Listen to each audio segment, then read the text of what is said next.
Good morning. Good morning, everyone here in the room and following us online. Thank you, Eva, for this introduction. Thank you, Birgit, for the invitation and for organizing this event. I'm really happy to be here with you. Indeed, I have been with eFTI from the start when it was just an idea. So it's great to see a growing number of people that join the eFTI community and that we are able to share now how far we are with the implementation and to continue to exchange on how to take forward making the eFTI regulation a reality, and indeed in the process to build the future of transport, hopefully. You have indeed heard about how member states are being prepared, and I know that several others are also well underway, like Germany and France, but also Italy and Spain. And several others are trying to follow suit. So this is great news. But I also know that many of you in the private sector are also actually are waiting for the rules for the implementation of the eFTI platforms in order indeed to get the ball rolling, if you want to keep the game metaphor here on your side too. And these are coming, and I will give you today an overview of what you are to expect. These rules are coming very soon now, and you'll be able to also check them for yourself shortly. You have already learned by now that the eFTI regulation sets the framework, the legal backbone for how regulatory information on freight transport can be exchanged electronically across the EU. You also heard that indeed our goal is very simple. We want to enable economic operators to share information only once on a platform of their choice, and then have this accepted by any competent authority that may request this information for inspection in any member state of the EU. However, to get there indeed is not very easy. But how we can indeed get there is to make sure that in practice, everyone, both in the public and the private sector, follow the same playbook. That is, the common rules of the game that will make the data exchange that is secure, interoperable, and trusted across the borders. And the rules for the platforms are part of this wider playbook. We also hope that in addition to facilitated business to administration exchanges, this requirement will also lay the groundwork for significantly leveraging the digitalization potential across the entire transport and logistics sector. And indeed, you have seen these piles of paper before, and that's what we're trying to move from away into this future where we actually just need our small devices to exchange information as we actually do for so many other parts of our lives currently. The requirements for the eFTI platforms actually come from two main layers of EU legislation. The regulation, the eFTI regulation 2020, out of 2020, 1056, which establishes the objectives, the principles, and the general requirements and obligations. And then we have the implementing layers, consisting of several acts. First, we adopted in 2024 the eFTI data specifications. That is the common language that will allow the seamless machine-to-machine data exchange across the EU. And it contains the data definitions, technical characteristics, and the structure of the common data set and data subsets that the platforms will need to implement. Then we have the implementing regulation that will be adopted actually in the next few weeks, which will provide the detailed functional and technical specifications for the platforms themselves. Then we'll also adopt a delegated regulation that will follow shortly, beginning of next year. One sec, I'm that will provide listening to the harmonized rules for the platform certification. This will be the rules that will ensure that third party, especially accredited conformity assessment bodies, will check and certify the compliance of the platforms with the requirements that are set in these different legal acts. And this is what will actually ensure that platforms indeed are guaranteed to work in the same way and to be trusted all across the EU by both the private operators and by the authorities. We'll also make available an entire suite of supporting technical guidance in a number of different documents, but usually, primarily they will be available online in a wiki format that will also support implementation, provide very detailed guidance that will enable IT developers to implement these platform specifications more efficiently and to also ensure that actually they are interoperable and they work as they should. Now, zooming in on the implementing regulation that will provide the detailed requirements for the eFTI platforms, in a nutshell, this regulation will provide the specifications of how an eFTI platform must function. It will specify how the platforms will be able to connect securely to the systems of the authorities, and particularly to the eFTI gates you have heard. Then how the platforms must identify, authenticate, and authorize users in order to allow them to access and process data on the platform, how the data is logged and it is stored, and how transparency and accountability of data processing is also ensured. So this specification sort will turn the legal principles of the regulation into technical and operational behavior to ensure that the platforms will work uniformly. Going a bit in more detail, you have here a schematic overview of the secure and interoperable architecture that actually sits at the core of the eFTI exchange environment. You are aware by now that there are not going to be only 3 eFTI gates, but probably about 26. But here, just for the sake of simplification, you will have only 3. So what is important to note, first and foremost, is that every platform will need or will be able to connect to the wider eFTI exchange environment via a machine-to-machine connection to one eFTI gate, which will be based on a connection that will be based on encrypted and authenticated channels. Yeah, this will ensure the data will travel securely between the platform and the systems of the competent authorities without any manual intervention or avoiding any risk of insecure transfers. It will also ensure that only authorized officers from the competent authorities can request access to the data stored on the eFTI platform. There will be no direct connection, I think it's important to note, by a competent authority officer to an eFTI platform, but they will, the officers will connect to their own systems that are connected to the gates, and the gates are connected to the platform. So the exchange of the information between the platforms, the information that is made available by the operators on the platforms with the authorities is mediated by these secure machine-to-machine interactions. So that's why also the eFTI platforms are required to connect, to implement a machine-to-machine connection only with the eFTI gate. And also the requirement is that a platform connects only one eFTI gate in order to have access to the entire eFTI exchange environment. They may connect to more gates, so gates of other member states, but if they connect to only one gate, that is enough. So that is also it's important to remember. At the same time, when it comes to the connections to the economic operators, to their systems, the regulation gives a lot of flexibility. So it allows a platform to connect machine to machine via an API to existing systems, an ERP, a TMS. We call them tributary systems. They need to also be verified by the platform that they comply with a number of requirements for the secure and authorized processing of data.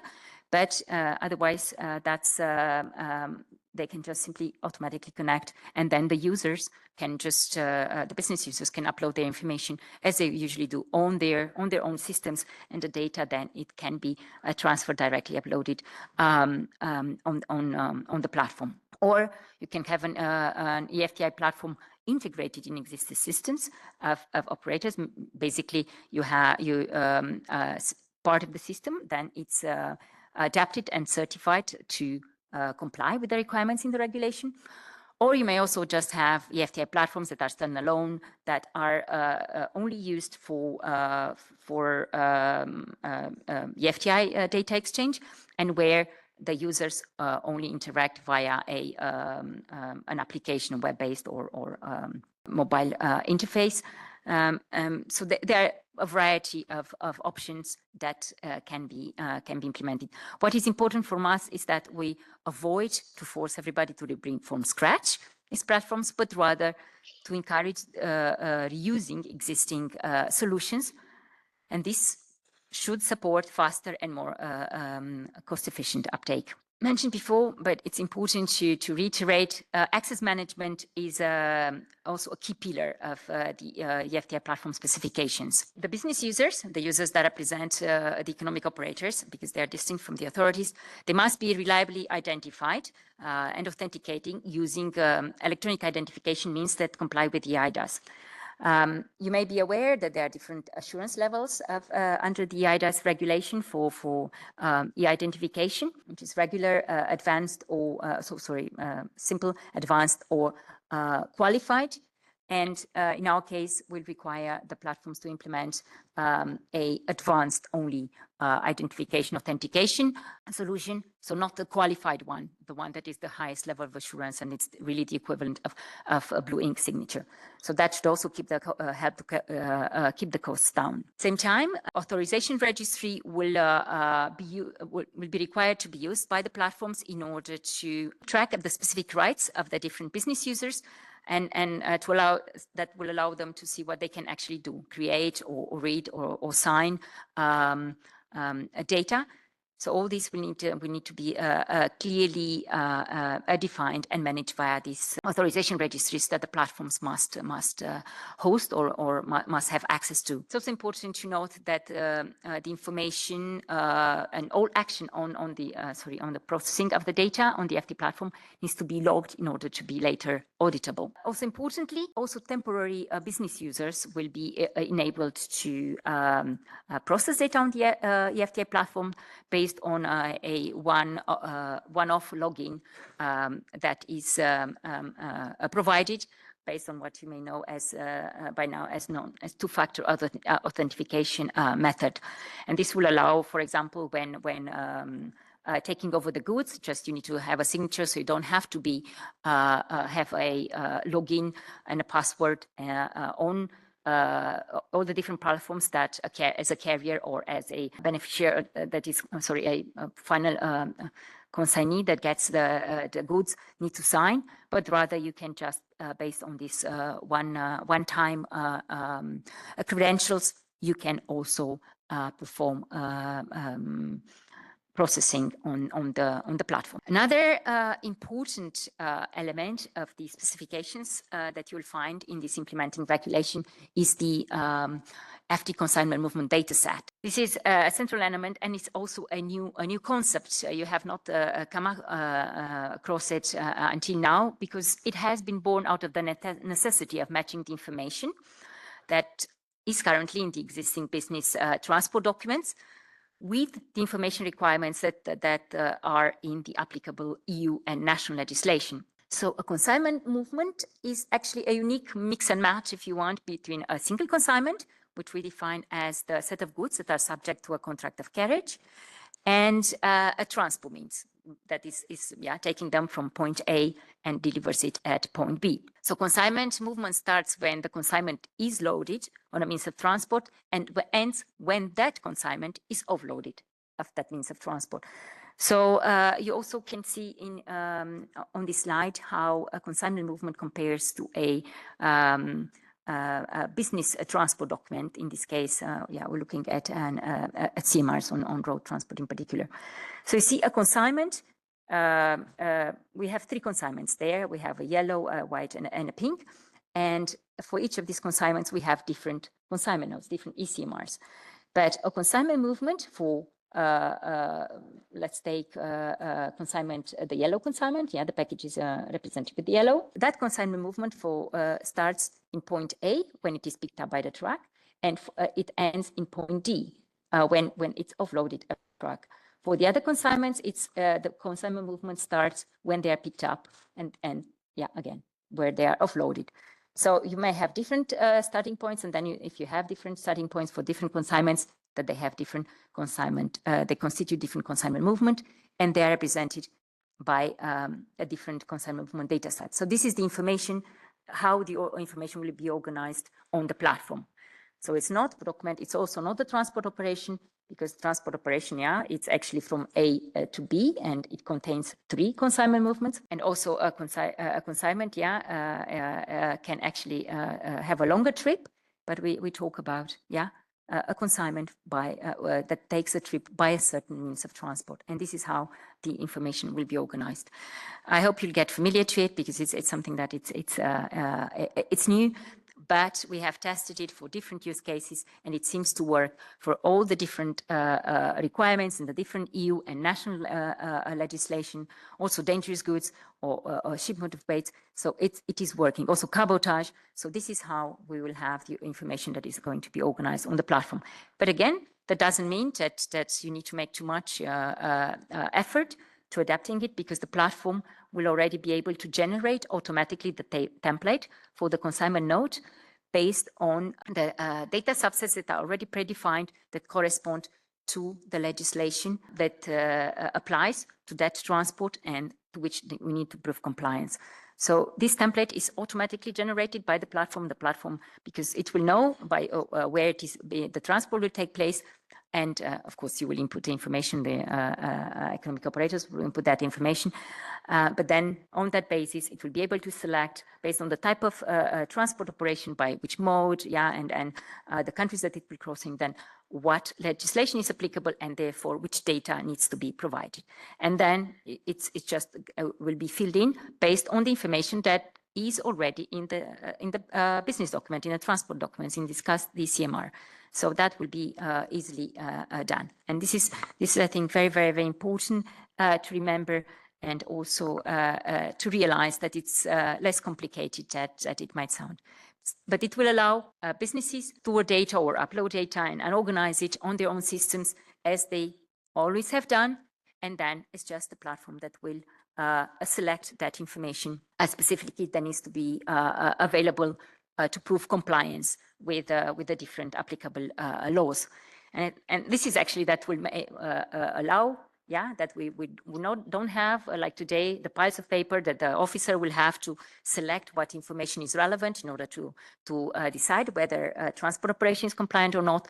The platform will transmit it when it is requested. It will transmit only the relevant information, and only based on the specific authorizations that an officer will have. And this is checked at the source by the systems of the authorities, the access points that will be sent via the gate to the platform, and will just say, okay, it will be a machine language request, which will request the information, and will say, this is the information that this officer is authorized to see, for example, to control dangerous goods. Then, okay, it's dangerous goods, and send only the information on dangerous goods. And this is what the platform will send back in response to the request.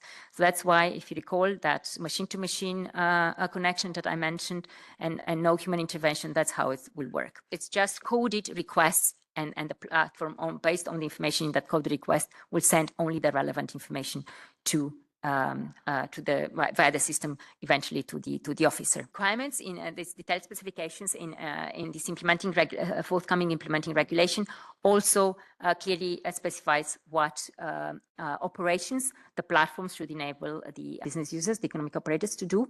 And it's about creating, of course, reading, editing, and signing the information, the consignment movement data set. Signatures are only confined, obviously, to those that act as consignor carrier or consignee.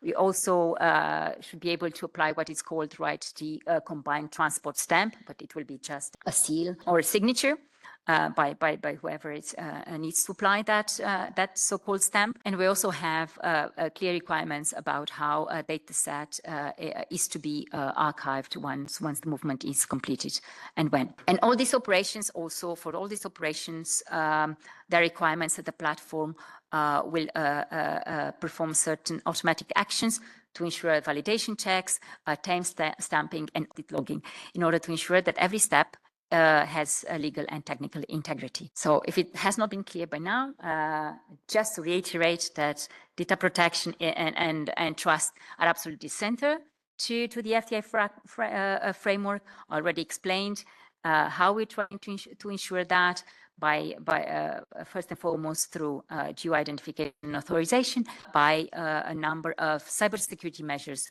that the platforms are required to implement. What comes next? The implementing regulation is about to be adopted and published soon. Then we'll have the technical guidance, also version 1.0. It will still be updated as we get feedback from the projects as well and from different implementations. We'll have the certification rules in 2026, but also the requirements for service providers and the rules for their certification, as well as we prepare a business use cases handbook together with the experts in the Digital Transport and Logistics Forum, where we will be showing how the business, how the use cases are today, right, of proving compliance, and how you can use FT for the different situations. What we're trying to achieve is that everyone has clear rules, one for the IT operators, in order to align systems and to prepare them for certification. We also want operators will have trusted tools, digital tools to share the data. Authorities will finally have secure access to trustworthy and high quality data, and hopefully we all together make a tangible progress towards the future of digital logistics. So the rules are almost all laid down. It will be up to you to make your move and to make happen that FT is a reality. Obviously, let's do it together. That's what we're here for. Thank you. Thank you so much, Lia. We can ask one question from online participants. Good discussion about what is ECMR and FT here in the chat also. Question is, can you apply certification for FT platforms only for road transportation? Yes. That's what we are envisaging indeed. We would like to allow via the rules of certification for platforms to specialize for just by one mode of transport, but also based on the type of legislation that will facilitate compliance. For example, we also cover dangerous goods with FT or waste shipment. We don't want to force all platforms to support this kind of information and sharing. So if they only want to stay for just basic legislation compliance, like the usual ones, yes, for road cabotage or combined transport, for example, then that would be possible. If they would like to have more, that's also possible.